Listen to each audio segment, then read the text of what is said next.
guys, my name is Kayla and I'm an education officer at the Lone Pine Koala Sanctuary in Brisbane, Australia. And this week we are talking all about the different ways that animals can come into the world, whether it's hatching from an egg or giving live birth. Working with animals, I've gotten to see lots of different baby animals and I've become a bit of a life cycle expert. So this week we are going to work on becoming life cycle hatcher and grower experts as well. So today we are going to be talking about the life cycle of reptiles. Now reptiles are a little bit interesting, so I want to know what you think. Raise your hand at home if you think that reptiles lay eggs. Okay, now raise your hand if you think that reptiles give birth to live young. Well, guess what? You're both right, because while most reptiles lay eggs, not all do. Some actually give birth to live young. It depends on what type of reptile it is. So reptiles such as crocodiles, alligators, and turtles, they all lay eggs. But there are some types of snakes and some types of lizards that don't actually lay eggs and they give birth to live young. I'll talk about a few different reptiles. One of the types of lizards that gives birth to live young is this one here. This is called a blue-tongued lizard. It's a member of the skink family. And skinks are a type of lizard that give birth to live young. So instead of laying eggs, a mother blue-tongued lizard will have sometimes 25 to 30 babies at a time, and they're born live, and they look just like a little miniature version of the mom. They're very, very cute, and they go off on their own and they start looking for food, but they don't actually hatch from an egg. Now, this is a type of snake called an inland taipan, and it's actually a very venomous snake. It's the most venomous land snake in the world. And this is a type of snake that would lay eggs, but there are certain types of snakes such as boas and rattlesnakes that don't lay eggs and give live birth. Now, if a snake is an egg-laying snake, some mum snakes will incubate their eggs and actually wrap their bodies around the eggs to keep them warm. Some types of snakes will bury their eggs. It just depends on the type of snake. I reckon one of the coolest reptile mums out there has got to be crocodiles. Now, crocodiles are an animal that lay eggs, and I've got a freshwater crocodile egg right here. It doesn't have a baby crocodile in it, so it's an empty egg. It's just the shell. But how cool is that? Now, mum crocodiles are super mums. They are so protective of their babies. A lot of times in the reptile world, the mums don't really stick around to help the babies. Most reptile young are independent from birth, and they have everything they need when they hatch or when they're born, depending on the animal, to go off on their own. But crocodile mums actually put a lot of time and effort into looking after their young. They're very protective of their eggs, and they'll get very cranky if anyone tries to go near them. And then, once the babies hatch, the mums will actually transport the baby crocodiles and move them from a little sheltered pool and move them out to the big water area in their mouths. So they carry the little babies in their mouths so delicately, so gently, and raise their young, which is pretty cool for a reptile. Now, another one of my favorite reptile life cycles is actually one that we are going to put together. We're going to work on this one together, and it is the life cycle of a sea turtle. So I wonder if you remember, do sea turtles, or turtles in general, lay eggs or give birth to live young? See if you were paying attention. But let's put together the life cycle of a turtle. All right, so the life cycle of a sea turtle begins when the mother sea turtle climbs up onto the beach, and she uses her big, strong flippers like shovels to dig a deep hole in the sand. And she'll lay her eggs in that hole in the sand and bury them back up to keep them safe. She can lay around 100 eggs in that hole, so lots and lots of eggs, and the eggs are small and round, and they look like a ping pong ball. Now, the shell of the eggs is a little different than the shell of a bird egg. It's a soft, leathery shell which will make it easier for the little sea turtle to hatch. So the mama turtle buries them back up, and then she returns to the ocean. So she doesn't actually stick around to help raise the babies. Baby sea turtles, when they hatch, are independent from birth. So when the little baby sea turtle emerges, we call it a hatchling turtle. And it'll make its way out of that soft leathery shell and climb its way all the way up to the surface.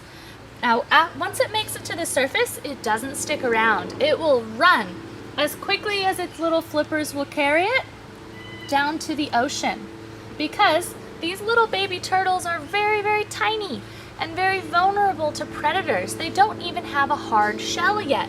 Their shell is still really soft. So it means a predator, which is what we call an animal that can hunt and eat another animal, could definitely have a little snack. So they've got to watch out for predators such as pelicans or other birds that might try to come and eat them. And then, even once they've made it down to the ocean, they still aren't quite safe yet, because there's lots of predators in the ocean that could also try to eat them, including something like a shark. So those little babies, they need to find somewhere safe to hide, and they also will start to get a little bit hungry. While they were in the egg, they were feeding on the yolk from inside the egg, but now that they've hatched, they need to find other food. And little baby sea turtles start out eating plant matter, like seaweed and seagrass, which also gives them a lot of protection, so they can hide in the seaweed as well. Now, the word for when an animal only eats plants is a herbivore. So the sea turtles, when they're just very little and they're only eating seaweed and plants, start out as a herbivore. But then they'll start to grow, and they'll get bigger and stronger, and their shell will harden up. And at that point, the little turtle might try to start eating some other things as well. So this is what we call a juvenile sea turtle, or like a turtle teenager. And they can start eating things like, this one's eating a little squid, or even maybe starting to eat some jellyfish. But they still like to eat seaweed. So they don't stop eating seaweed and seagrass, they just start introducing other things into their diet as well. So when an animal can eat both plants and meat, we call it an omnivore. So they switch from being a herbivore and only eating seaweed and plants to introducing other food into their diet like jellyfish and squid, and they become an omnivore.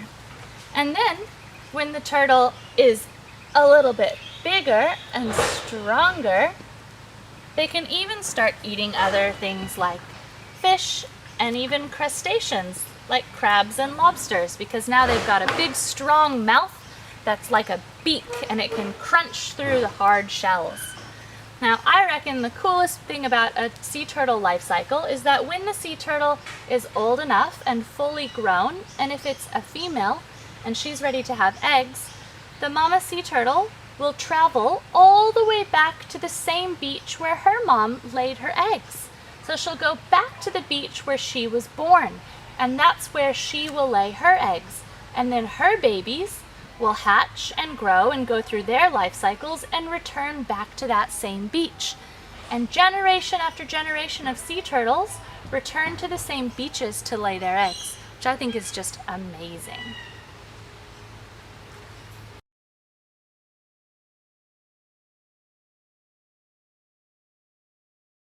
Hi guys, great job putting together the life cycle of a sea turtle. I'm here at the turtle pond now, and I've brought some crickets along. We're going to see if we can get some of our freshwater turtles to come out and munch on some crickets. So, there's also a few wild baby water dragon lizards who are living in here, which is pretty cool, but they've been stealing the crickets. So we'll see if the turtles can get to the crickets before the water dragons do. So as I said before, these are freshwater turtles. There are some differences between a freshwater turtle and a sea turtle. Obviously, freshwater turtles don't live in the ocean, but they have different body structures as well. So the feet are very different. A sea turtle has big flippers like shovels, and they use those to dig a hole in the sand when the females lay their eggs. Freshwater turtles have little webbed feet, and they have little claws on the end of each of their toes. These turtles are going too slow. I think the lizards are getting more crickets than the turtles, unfortunately. But just like a sea turtle, freshwater turtles also do lay eggs. A turtle is a type of reptile that all lays eggs. Unlike lizards and snakes, which we said that some give live birth, turtles are an egg-laying animal. So the females would dig a hole and lay their eggs in the hole up on the riverbank or the edge of the pond or the lake. And then when the little baby turtles hatch, they are independent from birth, so they don't stay with their mom. Now, as a turtle grows, their shell is actually attached to their body. A lot of times people think that a turtle can leave their shell and maybe go from a smaller shell to a bigger shell, like a hermit crab. But that's not the case for turtles. It's actually fused to their bones, so it's attached to their bones. So as they grow, big scales that cover the back of the shell are called scutes, and they will shed off. Just like a snake and a lizard sheds its scales, turtles shed too. And then the shell will grow as the turtle grows. So they don't ever leave their shell and upgrade to a bigger one. That's a bit of a myth. Looks like we've got one turtle here who's quite hungry. I think this is a sawshell turtle, but there's a few other types of turtles in here as well. We've got a Mary River turtle, Crest turtles, and Brisbane River turtles as well. Might give him one more cricket. Don't want him to eat too many crickets. See if I can get one right at the back. There's a turtle waiting back there who I don't think, he's being a little bit shy. See if he'll look up. Come on out. Oh, he's being shy. Alright, well, great job, guys. Thanks for helping me feed the turtles and the baby water dragons that are stealing the crickets as well. Have a great rest of your day. Bye.